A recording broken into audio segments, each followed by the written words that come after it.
Bienvenue dans cette nouvelle édition du QG News. Au sommaire, à Madagascar, une nouvelle étape a été franchie pour sortir de la crise politique. Le chef du gouvernement, Olivier Mahafal, a démissionné ce lundi 4 juin 2018 au matin et a été remplacé dans la foulée par Christian Tsaï, qui a été nommé par le chef de l'État, Razonarimapian. La Libye, le Niger, le Tchad et le Soudan sont engagés dans la lutte contre le terrorisme et les trafics qui gangrènent leurs frontières communes. Un accord de coopération sécuritaire a été signé par les 4 pays le 31 mai. Et puis nous partirons en Côte d'Ivoire où l'émergence de la littérature fait face à de nombreux défis. Un essor pour lequel l'homme de lettres et également président des écrivains de Côte d'Ivoire, Maker Eti, combat activement. Mais tout d'abord, à Madagascar, un nouveau Premier ministre vient d'être nommé. Il s'agit de Christian Tsaï, nommé par le président Razonarimapian. Ce technocrate de formation a la charge de former un gouvernement de consensus destiné à sortir le pays de la crise politique qui secoue la Grande Île depuis avril 2018. Et à ce propos, écoutons Andriane Tsila, journaliste. Le nouveau Premier ministre est un haut fonctionnaire international, en fait, qui officiait jusque-là en tant que directeur du bureau de pays de l'OIT pour Madagascar, Comores, Maurice et Seychelles. Donc, également ancien ministre du Travail de 2002 à 2003, c'est un homme qui est connu pour son ouverture et sa technicité, et ayant pu fédérer l'adhésion des principaux partis du pays sans appartenir à l'un d'eux. Après plus de 25 ans de travail, de dévotion, de rigueur et surtout quelqu'un qui était connu pour son intégrité, Christian Tsaï, en fait, porte toutes les valeurs requises, non seulement pour assumer et assurer le rôle de chef de gouvernement, mais également pour apporter l'ouverture et l'apaisement nécessaires pour diriger le pays vers des élections dans des conditions plus sereines. La technicité, l'ouverture et l'intégrité, donc 3 critères forts que l'on retrouve chez cet homme, qui n'a plus rien à prouver en termes de compétences professionnelles, mais qui aura fort à faire pour apaiser l'atmosphère politique qui n'a fait que se tendre au cours des dernières semaines. Christian Tsaï succède ainsi à Olivier Mahafal. Olivier Mahafal qui a démissionné ce lundi 4 juin 2018, conformément à la requête exprimée par la Haute Cour constitutionnelle. La plus haute juridiction du pays avait en effet demandé aux protagonistes de la crise de s'accorder sur la nomination d'un Premier ministre de consensus sous peine de dissolution pure et simple du gouvernement. Une demande qu'Olivier Mahafal dit avoir acceptée sans condition. Nous l'écoutons. Aujourd'hui, je suis appelé à prendre personnellement une grande décision en tant que citoyen responsable. Il est temps plus que jamais de prouver que je suis un homme d'État. Il est temps de prouver à tous mes compatriotes et aux yeux du monde entier que je suis un homme de parole. À titre de rappel, la Haute Cour constitutionnelle a ordonné la dissolution de mon gouvernement, du gouvernement actuel, et la mise en place d'un autre gouvernement de consensus suite à la requête formulée par les 73 députés de l'opposition revendiquant la destitution du président actuel. J'accepte sans condition l'avis de la Haute Cour constitutionnelle, prouvant ainsi mon sens du patriotisme. Je voudrais prouver ma bonne foi et apporter la pierre à l'édifice dans le règlement de la crise actuelle.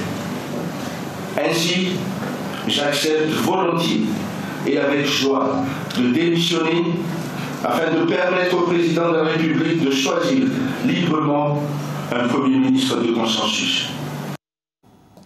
Signature d'un accord de coopération sécuritaire entre le Niger, la Libye, le Tchad et le Soudan. Une initiative nouvelle ayant pour but de renforcer la lutte contre le terrorisme et les différents trafics en place dans cette zone. Plus d'explications avec Corinne Kamsefem. L'accord signé entre le Tchad, le Niger, le Soudan et la Libye ce 31 mai 2018 en N'Djamena instaure une plateforme d'échange d'informations et active le droit de poursuite sur une certaine distance à l'intérieur de chaque État. L'accord de N'Djamena offre également des facilités dans les procédures judiciaires pour les cas d'extradition. Ces pays sont souvent en proie au banditisme transfrontalier qui résulte généralement de nombreux trafics. Le sud de la Libye est devenu depuis la chute de Kadhafi le lieu de tous les trafics et les bandits qui connaissent le terrain parviennent à passer d'un territoire à un autre. Il en est de même pour les trafiquants et c'est ce que nous voulons combattre. Décrit comme un hub de l'insécurité en Afrique, la Libye abrite depuis 2011 de nombreux foyers de tension qui donnent lieu à des trafics multiformes. Le trafic d'êtres humains et la circulation illicite d'armes s'y sont intensifiés, notamment à Koufra, une localité au sud-est, frontalière du Niger et du Tchad. Ces trafics alimentent des groupes terroristes dont les activités nuisent à la stabilité des pays voisins.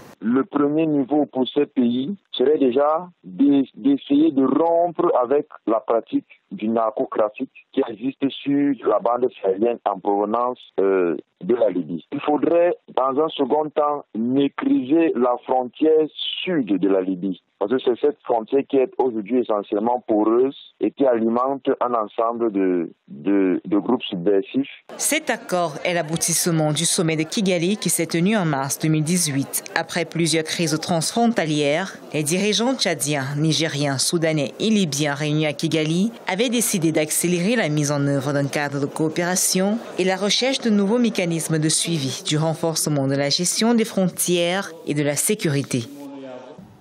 La littérature ivoirienne fait face à de nombreux défis alors que le nombre de parutions d'ouvrages est en pleine croissance dans le pays. L'émergence de cette littérature est d'ailleurs le combat du poète et également président des écrivains de Côte d'Ivoire, Maker Ety. Retour sur son combat dans ce sujet d'Olivier Diacotan, notre correspondant à Abidjan. Auteur de cette production littéraire, Maker Ety est peu à peu un homme de lettres influent en Côte d'Ivoire. Cet écrivain a même l'un de ses livres au programme scolaire dans le pays.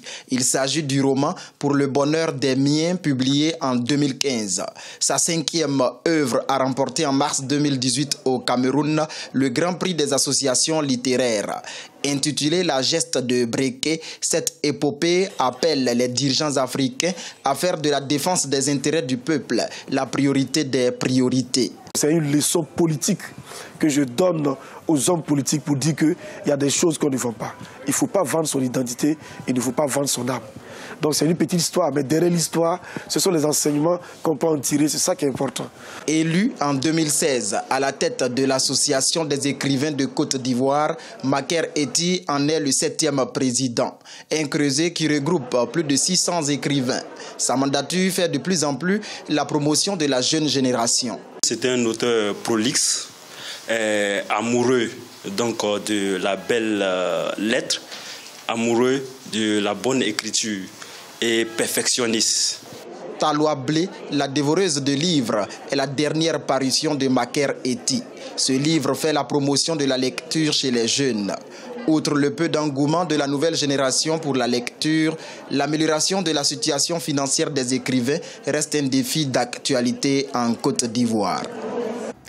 Ce journal a été préparé par l'ensemble de la rédaction. Merci pour votre fidélité. Dans un instant, une nouvelle édition de l'actualité sur Africa 24.